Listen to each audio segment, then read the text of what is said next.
Well, welcome to the Triclinium, a podcast named after the three-sided table used in the Lord's Supper, where you're invited to join the three of us as we think through matters of Christian faith, practice, and community. My name's Jacob Hawley. I'm here with my co-hosts Nate Lead and Eric Burgers, and today we will be discussing a Christian view on war. I feel like I want to sing the little song about war. What is it good for? But I won't assault you with my singing voice. So I'll throw it over to Nate and Eric. Let's start with Eric. Eric, how are you? As you take a massive swig of water. I'm good.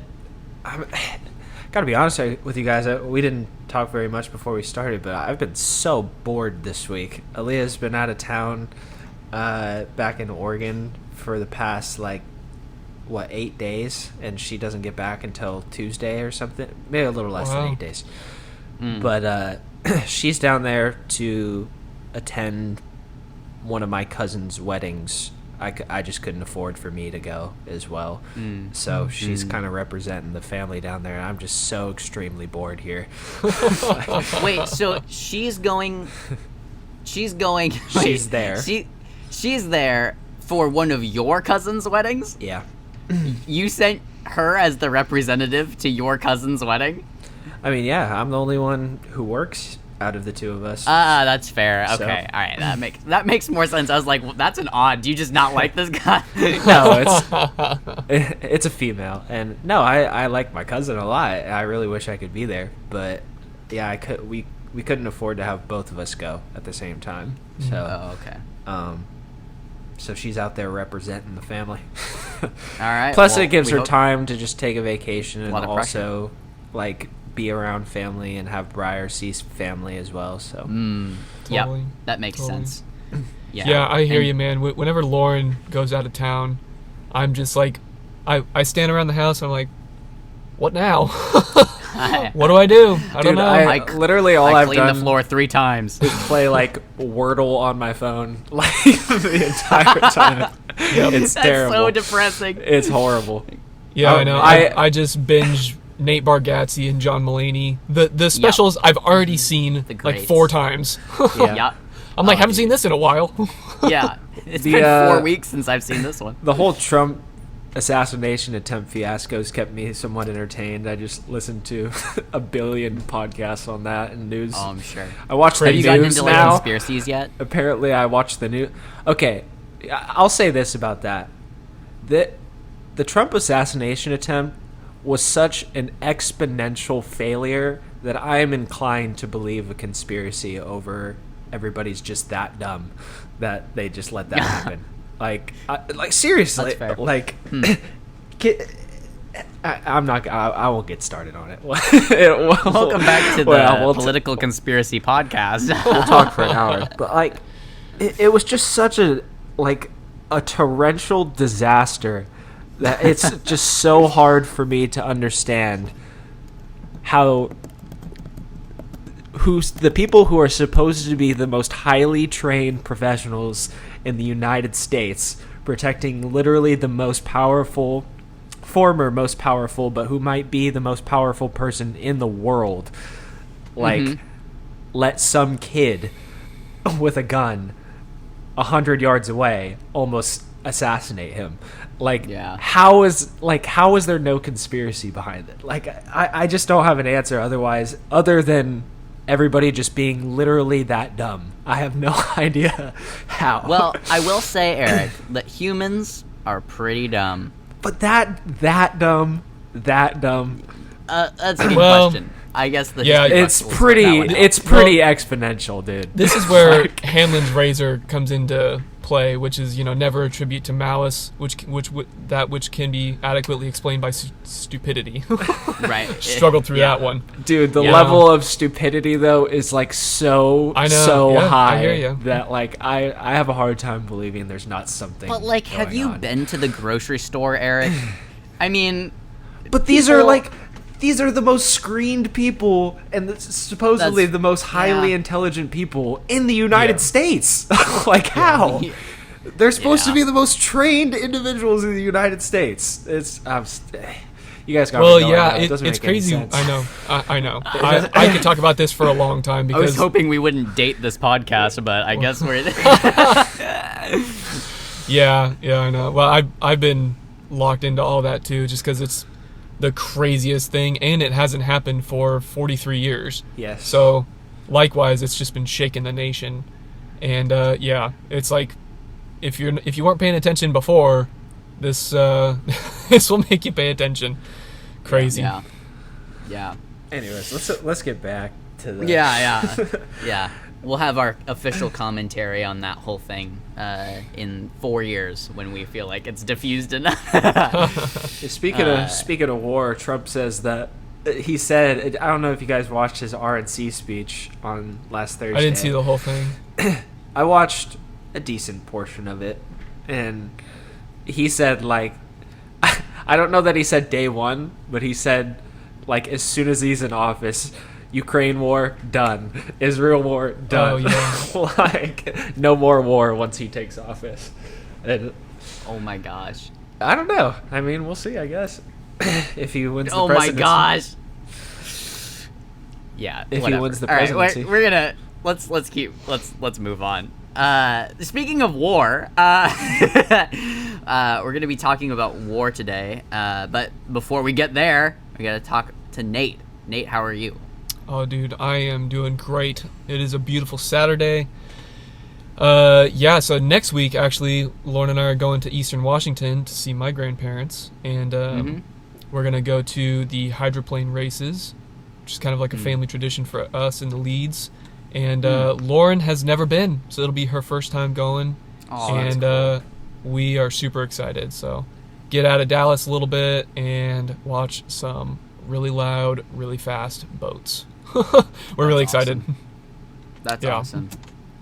Yeah, well, cool. On my end, just for anybody that's listening, I don't know if you can hear my air conditioning going. My air conditioning is turned on. It's not because it's hot in my house. It's because my sister left her dog in our house, and our dog doesn't understand what it means to be alone, and so it barks constantly while it's alone. I would think it would figure it out, but it hasn't figured it out yet. And so it just thinks if it keeps barking, someone will listen, which that's not true.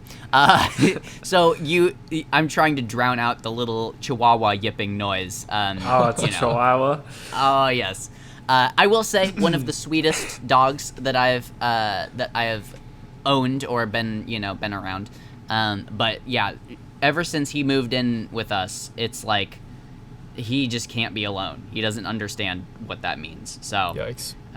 he thinks he's alone right now because I'm not in his. One time, a couple weeks ago, I went to the bathroom and he started barking. He was like, I don't know where the Wow. person went. Where is he? Where is he? It was terrible. It's like so, podcasting anyways, on hard mode. Yeah. Yes. Yeah, that's great. Yeah. So if you hear like a noise in the background, this is my attempt to drown out the yipping noise. So there you go. Very nice. So today we're talking about war, and this is one that has been in the hopper for us for a long time, for months and months now. And every time we record, it comes up as like, should we talk about war this time? And then it's like, no, we should not talk about war. We're not ready to talk about war. Well, here's the deal. We're not ready to talk about war today either, but we've decided to bite the bullet and talk about it. I was gonna say, like, in my mind, I was like, I'm gonna read Augustine on just war theory. I'm gonna, I'm gonna go and peruse like Tertullian and Origin on pacifism, and then we'll have a discussion, and never got to it. Yeah. Yeah, and we did a whole lot of none of that. So so this is gonna be 3 American white guys attempting to think this problem through on our own. We're gonna be helped by our survey of church history that we took in our bachelor's and for Eric in his master's degree. But we are not smart in this, so please have mercy. And the other on our goal souls. is not to bring up current events, which we already failed at, Right. We're already done. This wasn't really supposed to be a commentary on anything that's happening currently. More so just war in general. So, Right. if you're mad at us for talking about Ukraine or Israel, we apologize. Yeah, we're not. Yeah, and we're gonna. I hope we will try our best not to bring those things into this. Although, I think whatever we end up talking about, it will affect those things because those things are wars. Right. So, Right. Hard to separate them, but Yeah. For yeah. sure, but we don't want to. We don't want to start with that. We're Yeah. not. This isn't a reactionary podcast. We waited months to do this, and so very not reactionary. Just purely philosophical, you could say, or theological in that sense. So maybe we start by defining the question a little bit more. I think that the question of whether or not war should happen is ridiculous and dumb, because it will happen. Like, what, you know what I mean? Like, how? It's a question that's like, should cancer happen? It's like, what? Like, it doesn't. I almost see war as a natural occurrence because of human being, and so I'm going to propose that the question that we answer is not, like, should war be a thing, which I think all of us on planet Earth should be saying no. Right. In an ideal world, we wouldn't have wars, but rather, how should a Christian respond to and participate in, engage with war when their nation is involved in it, when their nation is helping fund it, or is taking sides or allying themselves, when they are using resources, drafting, I mean, like, all that kind of stuff. I think, because otherwise we're just going to be talking about vague ethics that that I think most people will tend to disagree with but can't actually practice because of the broken world. Do you guys agree, or shall we, would you rather reframe the question? No, I think that's spot on. Because I mean, who actually wants war to happen outside of like war profiteers? But Right. which none of us are, to my knowledge. Yeah, it's only a side gig for me, so. Right. Yeah. Up and coming war profiteer. Right. But yeah, the pastor. Pastor by day, war profiteer by night. That's so funny, actually. But no, like, it's interesting because war is almost on the level of like natural disaster or like famine or drought. Mm-hmm. You know, it's like when people are searching for asylum, it's like you can search for asylum in another country because of war. So it's like, Yeah. you know, or your asylum isn't necessarily protection, but just like you're looking to be housed because of like natural disaster or famine or drought or something is going bad in your country of origin, and war is one of those things. So it's kind of interesting that it's not even seen from like a humanitarian rights standpoint of like, it's like, well, that's not supposed to happen. So it's like, no, it's going to happen. So what are we going to do about all these people displaced by war? Exactly. So yeah, totally. Cool. Eric, your thoughts? To be honest with you, I was kind of half listening to what you said. I didn't have any objections because I was going back on some notes I have on war. But Perfect. Yeah. Yeah, I mean, I agree with you that the question isn't, whether or not war should happen, because it will. I mean, that's kind of a little cheeky response, though, because it's like, I think the broader question is like, should this war happen in this circumstance? Is usually the question people raise. Like, how should we view Putin just waltzing his way on into Ukraine, with his personal motivations? Should that have happened? Is that something we can support? And then we're going to argue over that, not whether or not because of course everybody thinks war ideally shouldn't happen in an ideal world, Right. And I think that speaks to everybody's common grace and the image of God built into every individual as well. Like, we know that we're able to perceive evil, and we know that war is a pretty aggressive expression of evil, like something's severely wrong there. Yeah. And not only that, but I think human beings just innately long for perfection as well, because that's the way that God created us to be. And sin is kind of marred, not kind of, sin has marred. Yeah, a little bit. Yeah, sin has marred that that ideal world that we truly believe Christ will come to totally redeem someday. So, yeah, I mean, and that this is going to propel us into kind of war theories and our different ethical views of war here, but like almost asking the question, should we engage in this war or not, like already touches on just war theory, which we can unpack here in a second. But maybe we should back up and maybe canvas some views of war or something. Because, you know, some people would object to that question, should Christians engage in such and such war? Because some people are just going to say, well, Christians shouldn't engage in any war. Like, Right. Right. I don't know. What do you guys think? I think that's good. I think I'm currently re-googling the tenets of just war theory, so we can talk about that. Because I think in any Christian discussion of war, that's going to be one of the main doctrines that you go to. Does that sound fair to start from that? Mm-hmm. And I got some stuff here too, if you want me to just read a little bit on just war Fantastic. theory. So, let's see. So, just war theory was initially proposed by St. Augustine, and I think, if I remember properly, oh man, and this is going to be a big maybe. I believe there was like an actual turning point in Augustine's thinking with this. So it wasn't that he always held to something like a just war theory, but that there was a threat, an actual like threat to let's say the powers. I think it had to do with orthodoxy. If I'm not wrong, maybe I'll do a little more reading on this as we talk.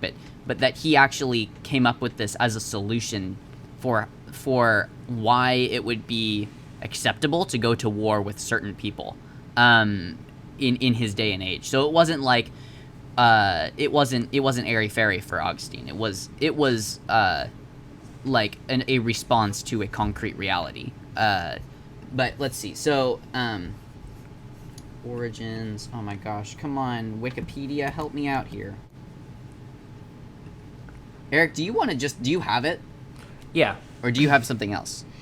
I have some notes from class, my ethics class on just war theory and the kind of tenets of what it is. Okay. You're right that Augustine kind of lays the foundation for what just war theory becomes.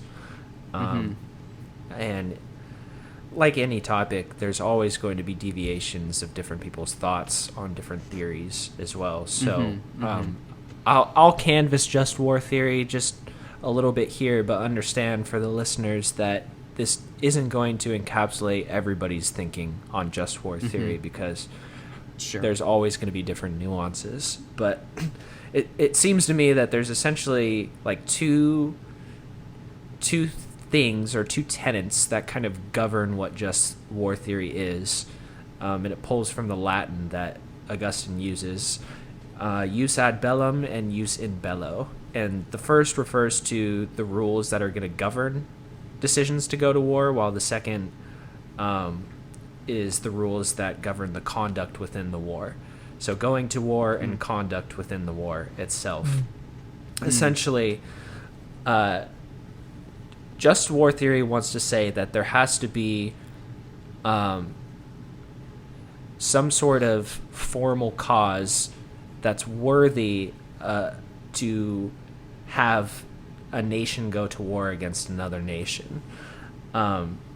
Typically, this is going to be things like self-defense, protection of human life, or protection of the sanctity of human life if there's literal humanitarian threats to a vast people group or a nation or particular people groups, that could be cause enough for a war to insinuate.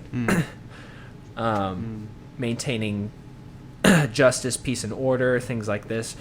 Essentially, your basic humanitarian concepts to be able to protect or defend against threats that threaten the Imago Dei is kind of one way you can think about it. Okay.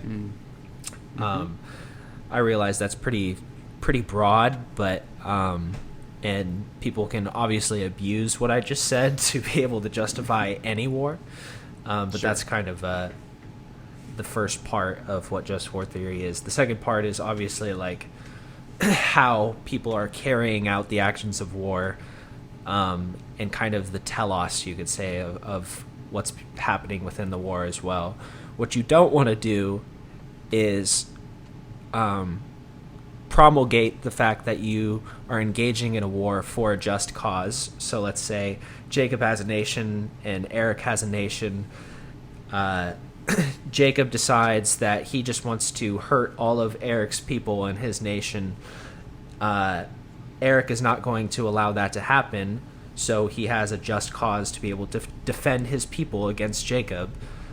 But if Eric prevails and his people prevail, the nation of Eric prevails against Jacob and his people, Eric's nation does not therefore have the right to go and terrorize Jacob's people Right. beyond the extent of what of the harm that Jacob inflicted on Eric's people.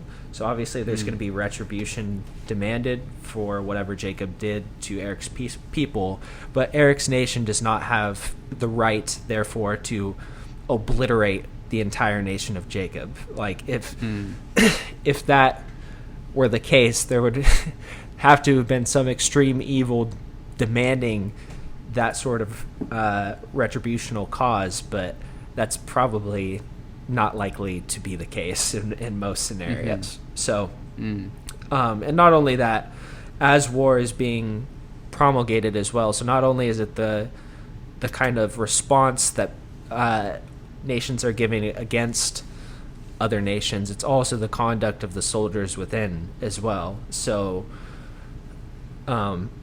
if I'm a soldier acting as a part of the United States military and we're engaged in a war with some other country as well, and we're operating on foreign lands, there's certain boundaries or certain standards that I'm going to be held to as a soldier of that war, that I shouldn't cross the boundaries on. So, for example, and this is terrible, but it's just the reality of what happens often in war as well, is I don't have the right as a soldier to act within the confines of my commands and take over a city.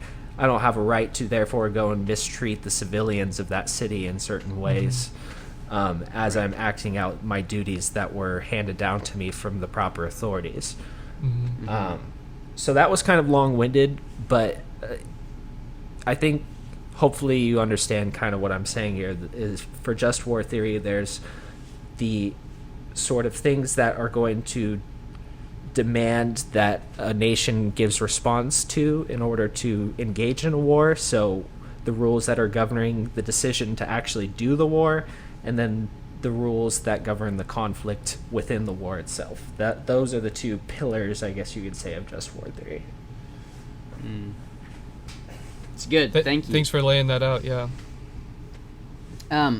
Yeah. So I'm looking here at some more info, and I might cover again what you've already said, but I think that's a good way forward. I think so. So there's things like, is the war being proposed for like it basically like just war theory would propose that you can't start a war or engage in a war with ulterior motives in mind, even if you're defending the innocent.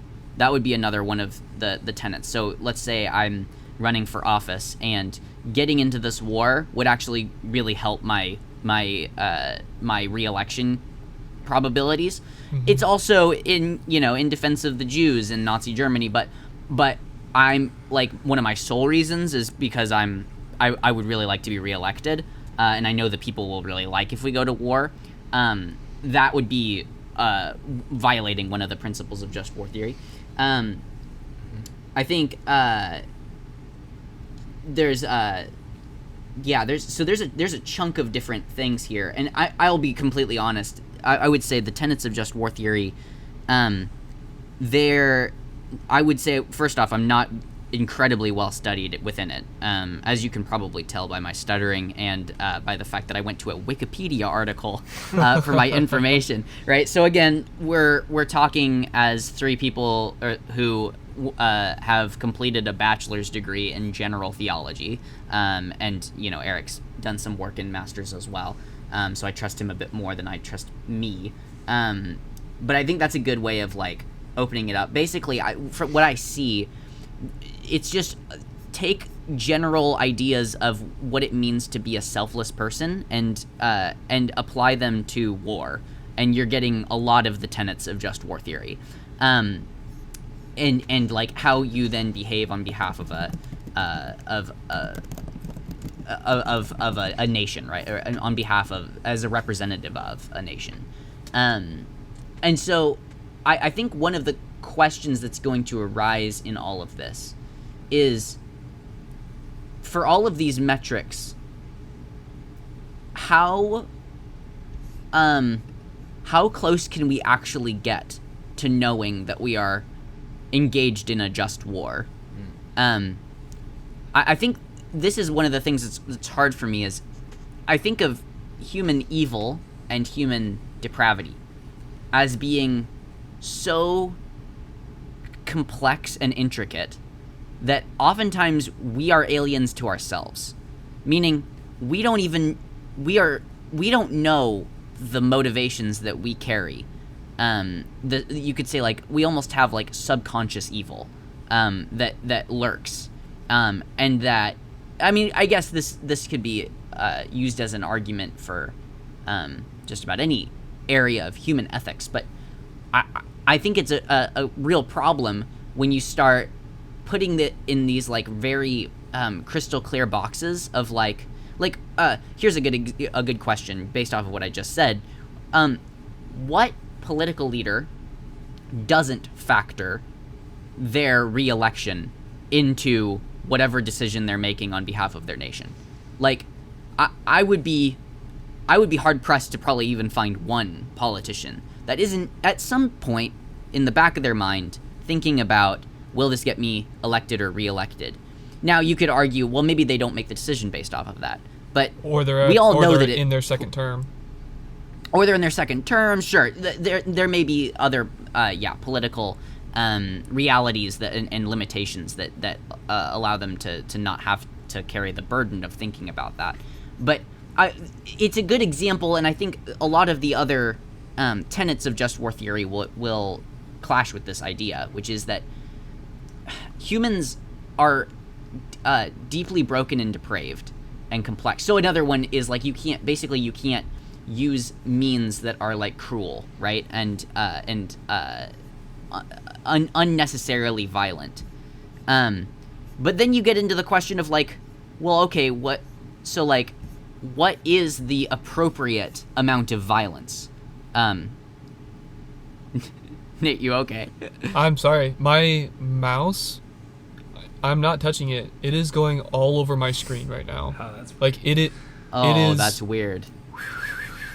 I just look over and I see Nate's eyes are like no, I'm saucers. shocked. I was like, whoa.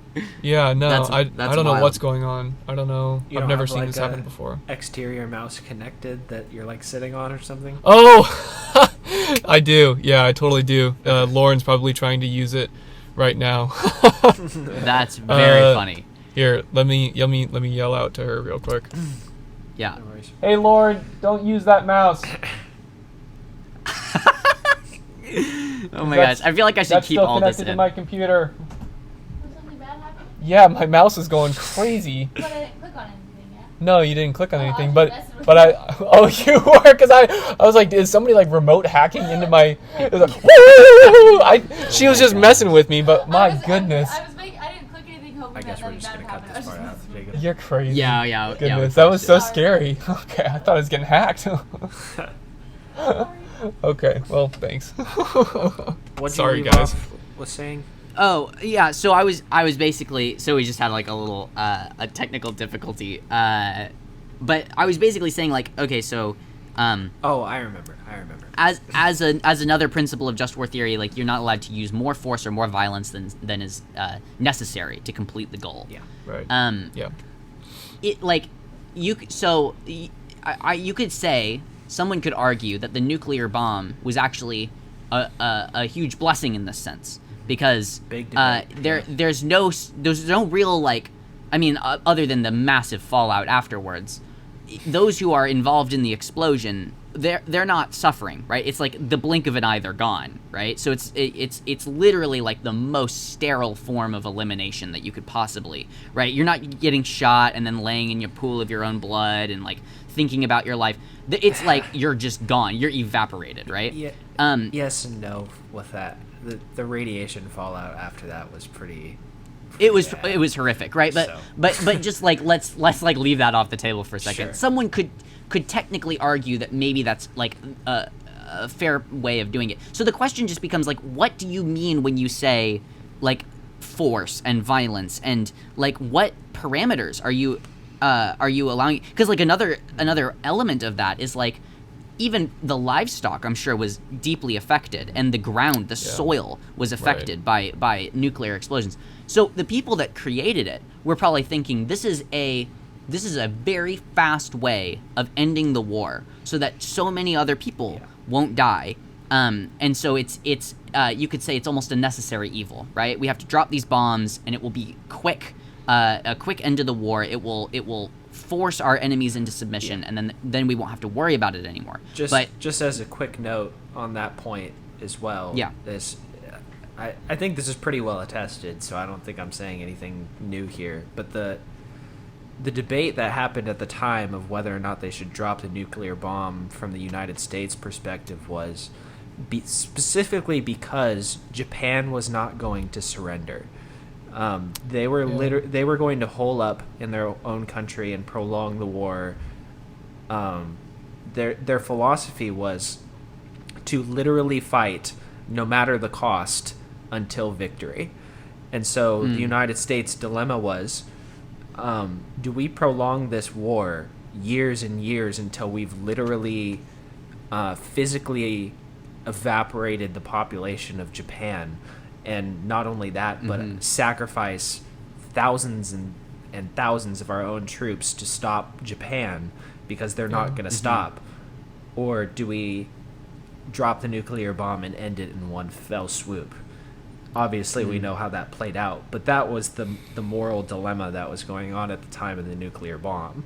Right. So years and years of war, like hundreds of thousands of lives lost on both sides. Potentially, yes, for both of them. Or drop the bomb and lives lost, but a show of strength is. And it did end it immediately. ended the war. Yeah. Yeah. So I think what just war theory opens up in my imagination, and again, I'm not super well read in it. I'm kind of just being refamiliarized even now with it. But I think one of the problems that comes to mind for me is that it opens us out into a minefield of ethical questions. It shows just how muddy the waters are when we get into ethics. And so this is where, like, I will reintroduce the principle that we talked about when we talked about gun control or Christian approaches to firearms, which is nobody gets out of this life guiltless. Yes. And so, to some degree, you could argue whether you're pacifist or a proponent of just war theory or whatever else, that there's almost no way that we can that we can escape this life without bearing some responsibility, both for our neighbor and for our own choices in how we relate to them. Right. And I would say that in almost every scenario, guilt is going to saturate our decisions. So the question now, that doesn't mean that we should not try to let's say be as guiltless as possible, right? Mm-hmm. But that it just means that like we are not agents that are islands away from the rest of the world, and the very fact of our being entrenched in this broken world and with broken people means that we will bear responsibility, and that that guilt will follow us no matter what. Yeah. So Yeah, that's a part of this. that's yeah. helpful. So that leads into another question that I've had, and to kind of bring it back to the Christian perspective, can Christians be exempt from war in general? Can we not be a part of war? conscientious if it comes to us. objectors. So I'm leading to that, but I'm talking about, is it even possible for us to not be associated with war? Because I would argue no, in the way that as Americans and as anybody, if you're a Christian in any other country, and your country starts a war, your enemy does not disassociate you from the war, because you are a part of that country, for one. So you're guilty by association in the eyes of your enemy.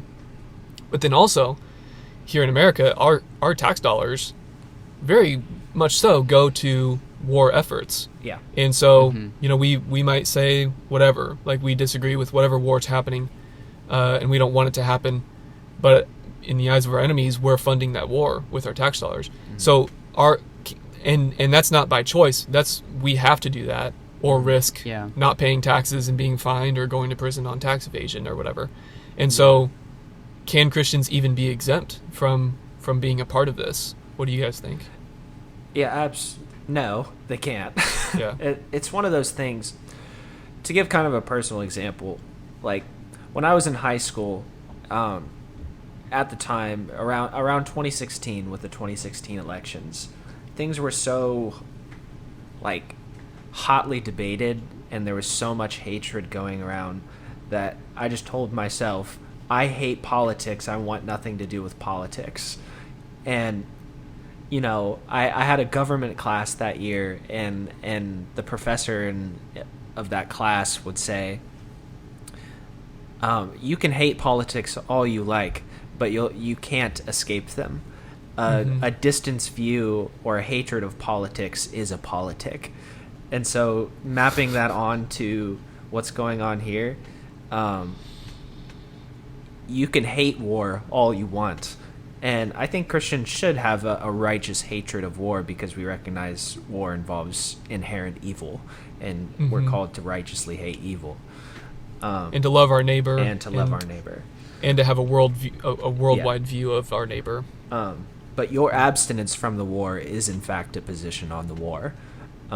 It's one of those things that you're going to be involved with, and your view is going to be interrelated no matter what you do. So it's better to think through it and to try to honor Christ the best that you possibly can, despite it, touching back on Jacob's point.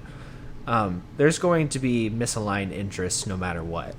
There's going to be sin and evil entangled in not just specific people's intentions and actions, but everybody's intentions and actions, because sin touches every part of the human existence, really. So yeah, definitely. Touching on Jacob's point, I think that's why you can't just throw out just war theory because people are bad. Because you could say the same thing about the exact opposite view of just war theory. I guess you could say pacifism as well is, you can't just, the just war theory people are going to say you can't just sit this out because sitting it out is bad, because it's unloving of neighbor. would be a critique of somebody from just war Right, theory camp. to allow the quote-unquote enemy to come in here and steamroll Yeah. your So- family, your neighbors, or whoever. Exactly. So, yeah, I guess the point I'm trying to make here is essentially the same, and the same flavor as what Jacob was saying, is it's better to think through and to try to honor Christ the best that you can, whatever view you come out with, rather than to entirely disassociate from the matter, because that would be negligent to the image of God, essentially, is what you would be doing. And I think that's far worse than having a poised position on how you're approaching the war itself, whether that be just war or pacifism, or what have you. That's kind of my thoughts thus far with what we've said. I don't know. Yeah. So I would begin to, yeah. So part of my problem with just war theory, is not so much, yeah. I wouldn't want to just shrug it off. That doesn't seem right to me. I'm trying to think about how to articulate this. I think what bristles me about just war theory is it could easily become an endorsement of war as long as you're lining up. Okay, maybe here's a good example. Here's a good example, or like an analogy. So we were just talking a little bit about divorce before we started the podcast, just as like a concept that maybe we'll talk about in the future. I'm not sure. But one of the things I think that our church is strong on is just because there was infidelity in the marriage doesn't mean you have to get divorced. But oftentimes people who are in unhappy marriages, they like, especially Christian marriages, they almost wait for infidelity. They're like they want it, right? Like, or they're hoping that it will happen so that they can get out of this. I think so. That's like a bad way of thinking about it, right? Like the permission is there if there's infidelity, but it's not an open and shut question of like whether or not you need to get divorced if there's infidelity. So in a similar way, just because your current circumstances match a lot of the tenets of just war theory doesn't mean you have to go to war.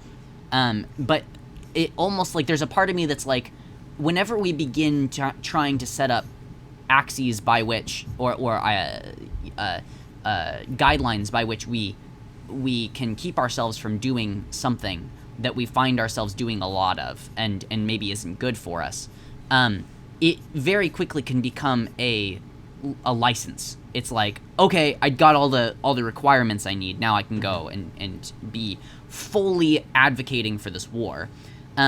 Whereas, like, I think Augustine, if you were to ask him, if he was in the room, he would not, almost in any case, say that war is a good thing that, like, you should be, like, hungry or thirsty for.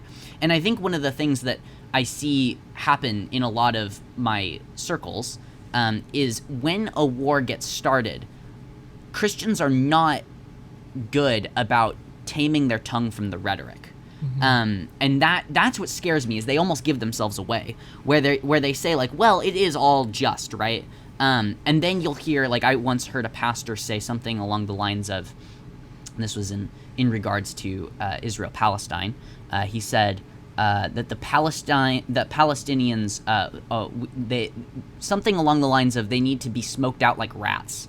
And you could like go to him and say, I'm sure if I went to him and I said, what's your reasoning for wanting to be in this war? He would outline something like just war theory. Well, look at these tenets that are matched. But I would say the inner heart that I heard him speak with was actually something like, I'm looking for an opportunity to be vicious or malicious towards this group of people that I dislike. That's what concerns me, I think, is like I can hear the underlying propaganda, the real intentions, the desire of people. Sometimes they give themselves away, and in that case, it's like, is just war theory becoming just a tool that we use to justify our own malice? I think what you just said violates just war theory, and That's fair. That's fair. But that's the way it should be. I'm not going to sit here and deny that people use that. That's why I gave the caveat earlier that different people are going to nuance just war theory in different ways, some for good and some for worse, as you just outlined yourself. I have here in my notes that a just war has to be the absolute last, or just war in general has to be the absolute last resort of a nation or a people group over and against everything else. It's written here that all reasonable attempts must be made at peaceful resolution. So that would involve a great many things that I'm not going to outline right now. But the point being, just war theory, I think your analogy there was spot on, because it's almost, I would say it's in favor of what just war theory should be. Is even if you have all of the necessary means to be able to go to war against another nation or people group, doesn't mean that you have to. It might be best that you don't for some unforeseen reason or reason that exists in a different scenario.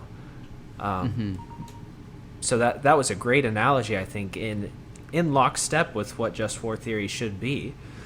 The desire is not to inflict harm on other people, as the pastor you outlined seemingly kind of said himself. Yeah. The desire is the protection of the Imago Dei, from what I understand about just war. And I think pacifists would probably say the same thing. They just come from a different angle on how to do that. That kind of so the kind of outworking of just war theory is, and the temptation is, I think, like you said, is rhetoric and untamed action within the war itself, because you believe at the foundation you have a just cause. But those types of things violate a Christian view of just war theory itself, because rhetoric should be that of reconciliation and love, just as you would see in a marriage that is perhaps in shambles because of infidelity. The goal should still be, like as Christ outlines, let not man separate what God has brought together. The goal should be reconciliation, even if there's infidelity, although there is the caveat that you may divorce, according to Matthew 5, if it exists. Right. In the same way, for a war or a conflict between nations, reconciliation should be the goal, even if there's cause for a war, and you should be seeking to exhaust all opportunities to achieve reconciliation, not just for the sake of it, because that's what God did for humanity itself in Jesus Christ. Reconciliation is the ultimate goal, not only in marriage, but in all human relationships, including nation to nation, as just war theory kind of outlines itself. So I don't see the example you gave as being in opposition to just war theory, but rather like in lockstep with it, from what I can tell. That's fair. Yeah, that's fair. I have a place we can go after this, but Nate, I want to hear your thoughts. Do you have any ideas or things percolating with all this?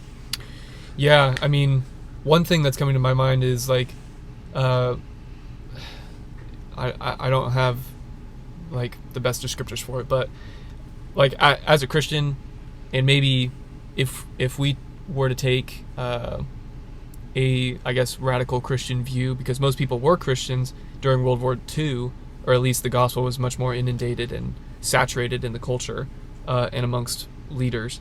But if we were to take like an extreme, I guess, Christian view of loving your neighbor with the bomb, like in my mind, it sounds silly. And again, I'm no expert. I don't know what would have happened. But it's like, I almost kind of wish that we could have shown them we have this power, right? It's like, hey, let's drop the bomb 10 miles offshore so that they can see the destructive power of that. So we don't have to immediately destroy two cities versus, but then we can say, hey, we have this, and if you don't relent, then we are justified in using it against you because we've warned you now, like that would be a loving approach to that situation. I think ultimately when you, and again, I mean, it was a lot different back then, and after Pearl Harbor, a lot of people were seeking retribution for sure, and as soon as we had it capable. But that was just something that was percolating in my mind. That's interesting. Yeah. So you and I think that would follow just war tenets of like, this is the last resort, right? That would be a precaution that you could put in the way. Yeah. That would delay the decision of war a little bit. Yeah. So maybe like a good question here. When I'm thinking about the question of war, I think that where I'm at right now is what would make me feel like war is justified. Because I'm not a full-on pacifist. I don't believe that all wars are completely wrong all the time. I guess I believe they're wrong in the sense that they're evil, right? It's a manifestation of human evil, but I don't know that they're not always the worst option. I would say the question we have to ask would be in line with what Jesus says is one of our duties, which is to treat our neighbor as we wish to be treated. And so the way that I would paint this in my own head, and this might be off, but this is where I'm at right now, is I have to be willing to see that what a nation is doing, it is so horrific that if I were a citizen of that country, I would be willing to have my life at risk. Just a citizen, right? Not a combatant, but if I were just a citizen, I would just because I'm so complacent with the military, or even voted for the military program that's been undertaken. I would want to be like almost run a thought experiment of would I, knowing what I know now about what it means to love my neighbor, would I want somebody to come and kill me? So for instance, if I think that if I, knowing what I know now about Nazi Germany, and knowing what it means to love my neighbor, and knowing the amount of complacency that was there within the Germans, and even the German Christians, in allowing the Nazi regime to take over, and even promoting it, I would say, in that situation, my evil, if I were in those shoes now, knowing what I know as a 21st century American, I would want someone to kill me. I would be willing to let my life be at risk because of the egregious evil that I've been swept up in. So that's my metric right now for what it means to have a just war. Yeah. It's a war that literally treats my neighbor as I would wish to be treated. And what that weeds out is a lot of things about a lot of side issues that we can blow out of proportion that aren't actually that big of a deal. So in the case of I guess I don't know enough yet about the Ukrainian or the Israeli war to feel like I have a firm idea on those. Mm-hmm. But that would be the metric I think that I would need to take to feel okay with supporting a war. Is if I were a citizen of Russia, would I be like, you know, if my conscience was downloaded into a Russian mind, you could say, a Russian civilian, and basically would I want someone else to come in and take over, even if my life was at risk, come in and basically retribute us or to stop us at all costs? Would I want that even if my life was on the line? I think that's the question. And if you answer yes to that, then I think you can support a war. And otherwise, I think you need to be really cautious about where you support war. Yeah. Yeah. That seems somewhat Yeah, I think fair. trying to remain objective in war is an extremely hard thing to do. Because it's so complex. Because it's so complex, exactly. And, you know, the problem we run into when using that metric is that we don't have all the information of modern wars, you know? No. So you have to make your best judgment. Right, exactly. Yeah. I have two things here I want to say. Going back to what Nate was saying about Japan as well. I just looked it up. Did the United States warn Japan about the bombs before Yeah. they actually dropped it? It seems like they did. Really? Yeah. Okay. That's an important note, I think, in my it's- opinion. It's a little bit unclear. They dropped... I don't know what this means, so I'd have to do a little more digging to understand it fully. But they dropped leaflets to the Japanese people saying... Yeah, those are little, like, warnings saying, like, it's like a little sheet of paper that comes down. They drop them out of the sky. Yeah. They literally have the text here as well. It says, "To the Japanese people, America asks that you take immediate heed of what we say in this leaflet. We are in possession of the most destructive explosion ever devised by man. A single one of our newly developed atomic bombs is actually the equivalent to in explosive power to what 2,000 of our giant B-29s can carry on a single mission. The awful fact is one for you to ponder, and we solemnly assure you it is grimly accurate." And they go on to say, it seems like they may have dropped the bomb in Hiroshima when that leaflet was given to the people of Nagasaki, I think. But if they're dropping leaflets for the people of Nagasaki, I think it's probably reasonable to say that they warned people in Hiroshima, Japan, before they did that as well.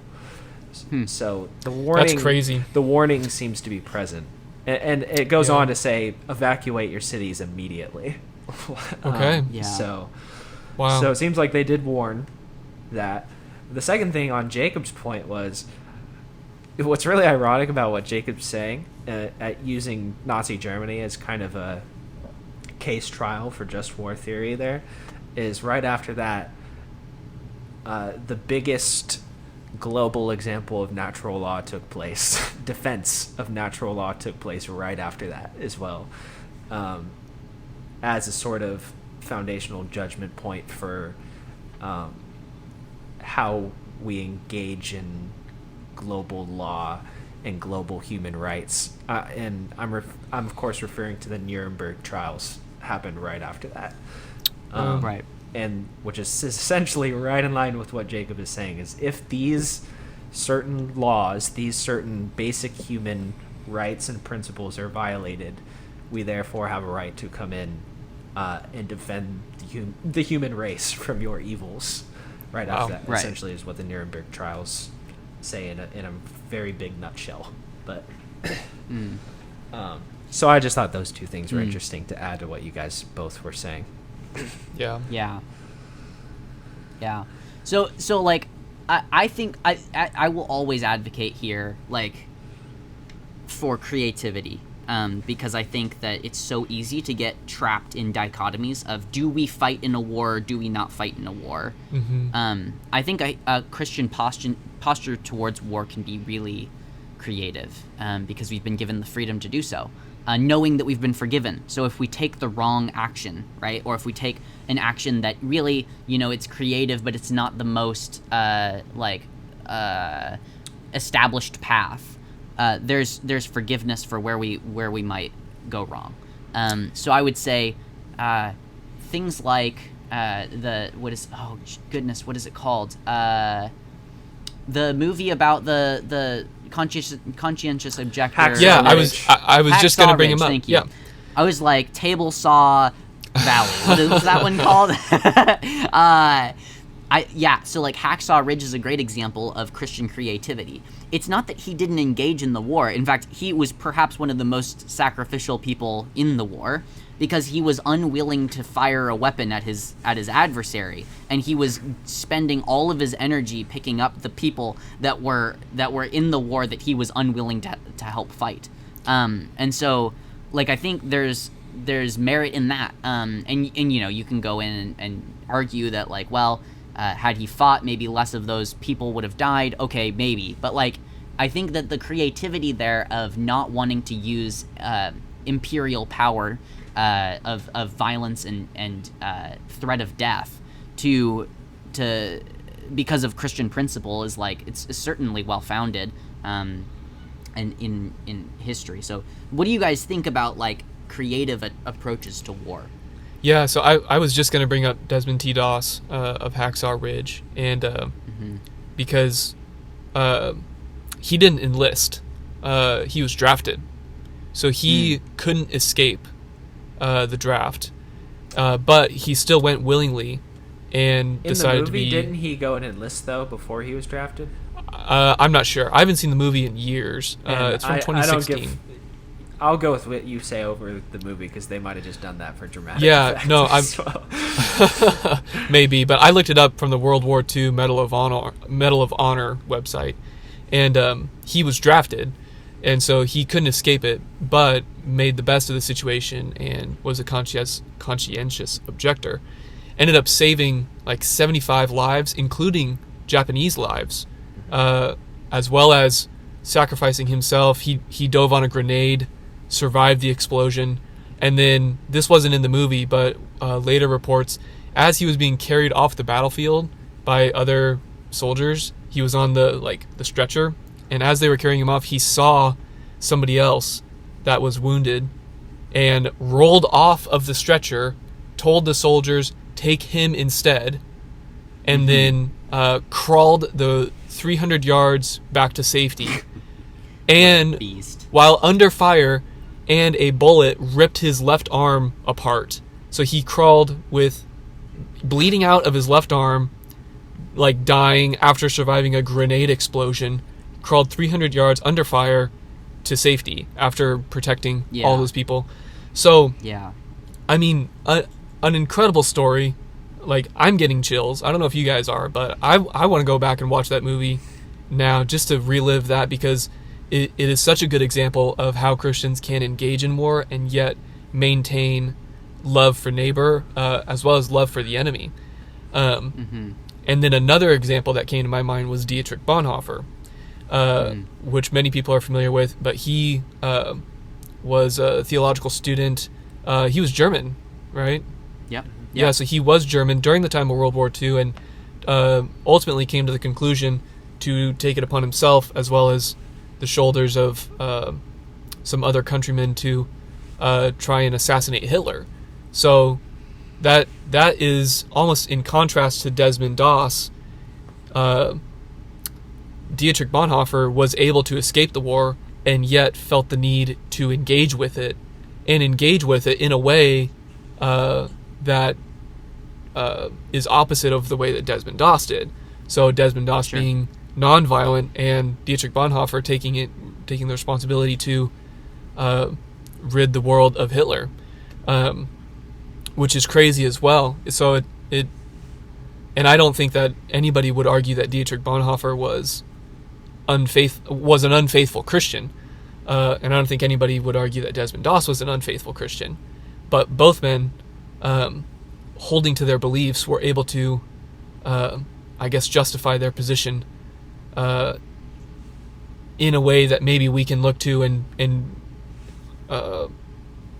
obviously that's not to use Dietrich Bonhoeffer as an example to justify every means of violence or every means of action, but that would be another interesting history to go through and to actually dig into why Dietrich Bonhoeffer justified his attempt on Hitler.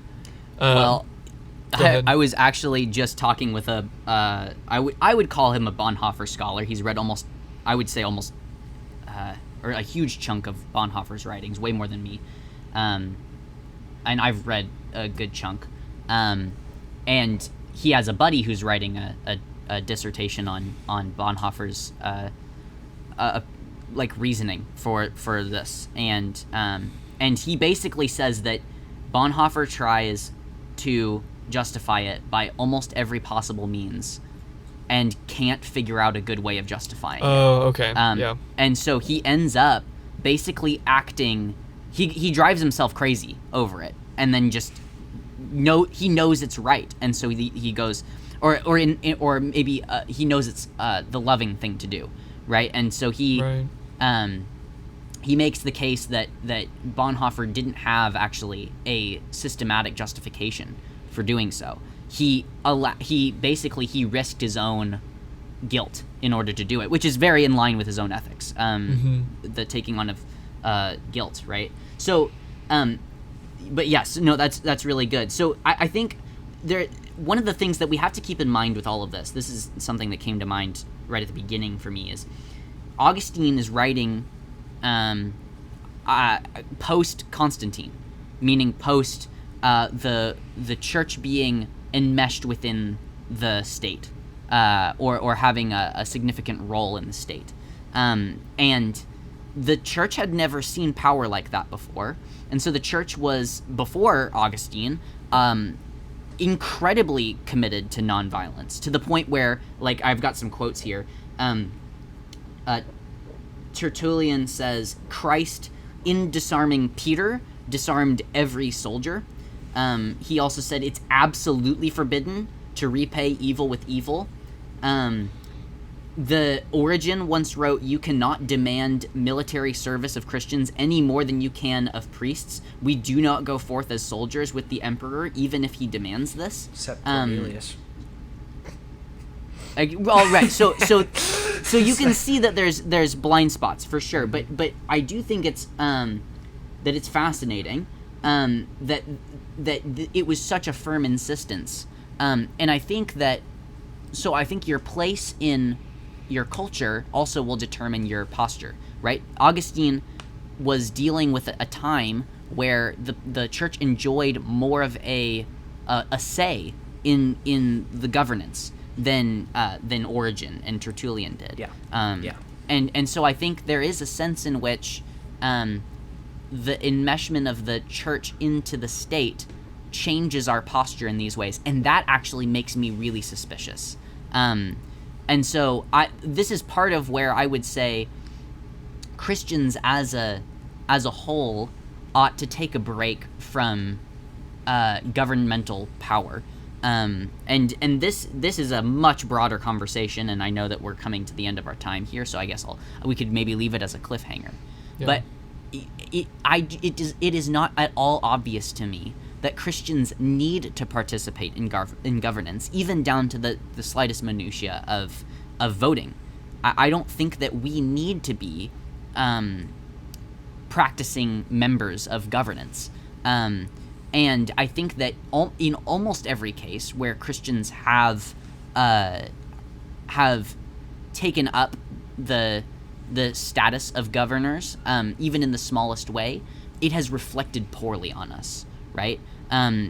Because all of a sudden our witness gets blended with the methodologies and principles of the world. We can't. James says, don't even touch the garment stained by sin. We can't do that when we enter into governance. We are incapable of separating the wheat from the chaff, and so we end up as proponents of war or proponents of policies that Christ wouldn't stand for.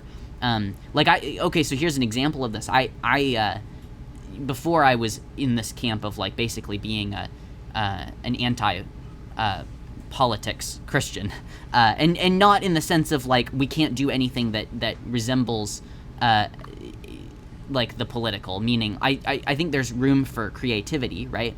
I just think that that specifically state governance is not our place. Before that, I was a libertarian, and I would have said, as a Christian, I believe that people should not be doing drugs. I think that drugs are dangerous and corrosive. But as a libertarian, I felt like I had to say that because of my common worldly principles, that freedom is a good. And so humans should enjoy the freedom to do what they want, as long as it's not harming their neighbors. And so I would have had a nuanced but basically very open approach to drugs. And over time, I just began to realize, like, I'm holding together two logics that don't fit, and I can't do that. I can't. And so I think I am abstaining from my vote this year. At least this year I will be. And the reason for doing so is I don't think that I want to align myself with the solutions that the world proposes. I want to make room for creativity and for ulterior options and for dissociating myself with the carrier of the sword. But I think it's a question maybe for another time. Do you guys have any thoughts on that before? Yeah, we close? I mean, so I have one other thing, and to kind of touch on what you were saying. I agree with you in a sense that, when we stand with something, we are associating ourselves with it. I think in the same way that abstaining from war is in and of itself a position on war, refusing, and I'll just say, like, not voting or whatever is also not voting against whatever it may be. So if you right, so if you vote for war, then you're voting for war. If you vote against war, you're voting against war. But if you don't vote, you're not voting for either of those things. So you're not endorsing, but you're also not opposing. So it's this interesting middle ground, which is would be an interesting thing to dive into. But I think that in and of itself highlights kind of the tension that I think Christians feel. And I have a passage that I want to read because we're called to love the Lord our God and love our neighbor. And then also, I think in this passage you'll hear kind of not an opposite, but I think these views go together, but it kind of highlights the tension. So I just want to read this real quick, kind of in closing. This is Romans 12, verses 9 through 21. It's kind of long. There's so much in this passage that we could dive into, but I pulled this up because it highlights, I think, what we've been talking about, and it highlights the tension that Christians are called to wrestle with, and the tension that makes it kind of difficult to engage with questions on war and self-defense and these kind of things that we deal with a lot now. So let me go ahead and read this. So this section is titled Love in Action. So again, this is Romans chapter 12, verses 9 through 21. It's kind of long, but bear with me. Here we go, verse 9. Love must be sincere. Hate what is evil, cling to what is good. Be devoted to one another in love, honor one another above yourself. Never be lacking in zeal, but keep your spiritual fervor serving the Lord. Be joyful in hope, patient in affliction, faithful in prayer. Share with the Lord's people who are in need. Practice hospitality. Bless those who persecute you. Bless and do not curse. Rejoice with those who rejoice. Mourn with those who mourn. Live in harmony with one another. Do not be proud, but be willing to associate with people of low position. Do not be conceited. Verse 17. Do not repay anyone evil for evil. Be careful to do what is right in the eyes of everyone. If it is possible, as far as it depends on you, live at peace with everyone. Do not take revenge, my dear friends, but leave room for God's wrath. For it is written, quote, "It is mine to avenge, I will repay, says the Lord." On the contrary, if your enemy is hungry, feed him. If he is thirsty, give him something to drink. In doing this, you will heap burning coals on his head. Verse 21, do not be overcome by evil, but overcome evil with good. Yes. And what that, a great... It really highlights this whole topic that we're hitting on, because as Christians, we are called to love. And also in this verse, overcome evil with good. We seek an end to evil, and our means of doing that is by loving our neighbor. to bless those who persecute us, all that. So cling to what is good, hate what is evil. That's very strong language, and I think, if anything, it highlights the need for us to wrestle with what does it mean to hate the evil and cling to what is good. And I think I would probably recommend that an example of Desmond Doss in Hacksaw Ridge is maybe one that as Christians we should try to emulate, because I think his story is outside of the gospel. It's one of the best examples of loving your neighbor and doing what is good, but also opposing evil. Even though he never killed anybody on the battlefield, he stood with his fellow soldiers. He saved the enemy. He saved his soldiers. He stood against the tyranny and the evil that was happening on the other side, and yet still showed love.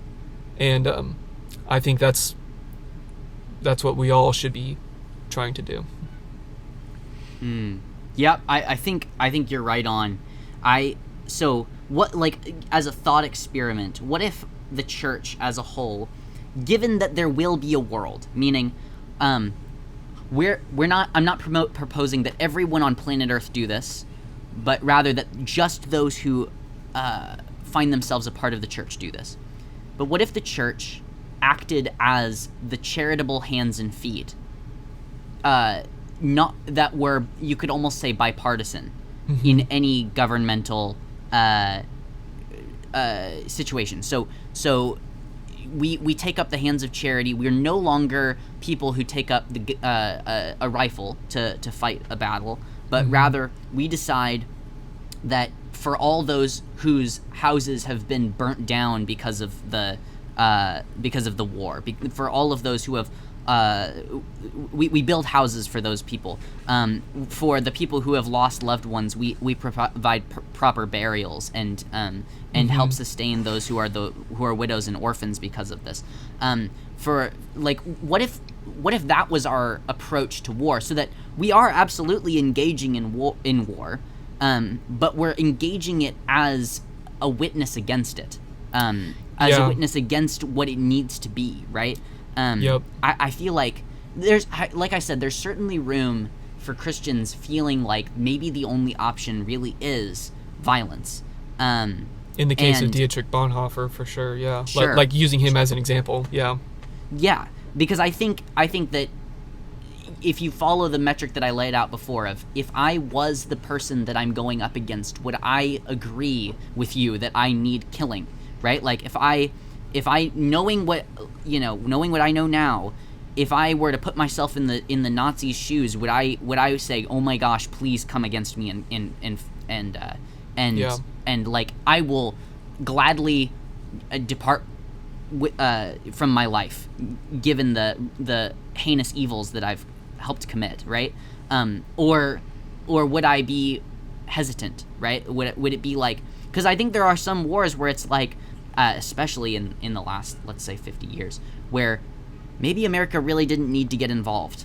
Maybe it wasn't really that justified of a war, and our feeling of superiority and, like, kind of like we're the world police made us take up a position of violence against a whole host of nations that we maybe didn't need to. So, like, what if the church bypassed the wars and rumors of wars and all of the inner workings of those things, and acted only for the good of those who were suffering and poor and left in pain, and even for the soldiers, right? Like Desmond Doss, right? Like, so I think there's perhaps an answer there. I was thinking, if America went to war, my role in that would be a farmer and grow food, Sure. Or and like that would be the way that I contribute. Yeah, exactly. I think what you were getting at there is great, and Christians can be the ones who fill the hospitals with workers. We can be the ones who are looking after orphans and children and widows, and be supporting people. We can rebuild houses. We can all that good stuff, and all of that is contributing to our country and our neighbors, in a roundabout way, the war effort, without being the ones on the battlefield. And that's not to say that we're not grateful for the ones on the battlefield. I mean, I probably should have said this before, but I'm incredibly grateful that I get to live in this country, and that all the people who went before me went, fought, died, and triumphed ultimately. So that's not to say I'm not incredibly grateful, but from my perspective, I'd be more comfortable being a conscientious objector. Yeah. Eric, any closing thoughts? Yeah. Maybe too many? Yeah. To be honest, I have a lot of objections to all of that. But or at the very least, things that need to be further nuanced and discussed. Sure. Everything we talk about needs to be further nuanced. Yeah, amen. Too big to squeeze into the end of the podcast. Yeah. All right. Well, I'm sorry that we didn't give enough spotlight for it. Maybe we can make this one a part 2. Woo! If we ever want to talk about this again. Well, I'll go ahead and close us. Thanks for listening to this episode of the Triclinium. If you'd like to reach out, you can do so at sophomorosofficial@gmail.com. It's SOPHOMOROS official@gmail.com. And we would love to hear from you. I would always love to hear from you. I have not heard from anybody, so please somebody send me an email. And we will catch you on the next episode. And as always, may Christ be exalted.